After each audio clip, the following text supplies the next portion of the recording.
najviše od svega što je važno, ovo nije blokada. Ne blokiramo školu zato što ne možemo ometati ekonomsku školu koja nema veze s ovim, tako da ovo nije blokada, ovo je bojkot. Ko je za, može da ostane u holu i ne ide na časove, ko nije, vraća se na časove.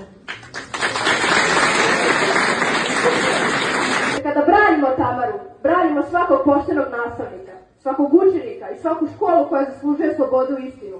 Tamara nije sama i zato sada stojimo uz nju, uz istinu i uz pravdu. Hvala.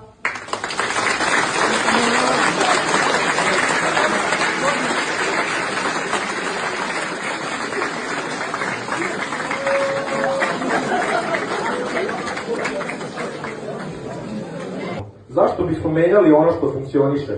Zašto bismo kažnjavali one koji štite zajedništvo i pravdu? Da li ste u svojim osnovnim školama imali ovakav odnos sa direktorom? Kao što smo mi imali ovde, mi učenici, profesori, roditelji, znamo koliko je važan osjećaj da neko stoji uz nas. Naša direktorka je to jeste činila. Već 12 godina naša direktorka gradi ime, atmosferu i poverenje. I sada, preko noći, sve to pokušava da se sruši. Zašto?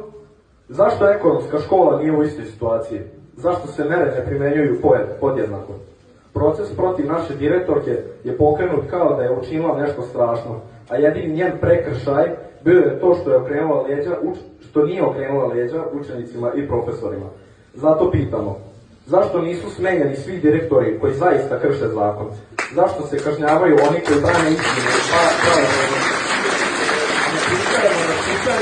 Ne pristajemo na nepravdu i ne pristajemo da se briše sve ono što smo zajedno izgradili.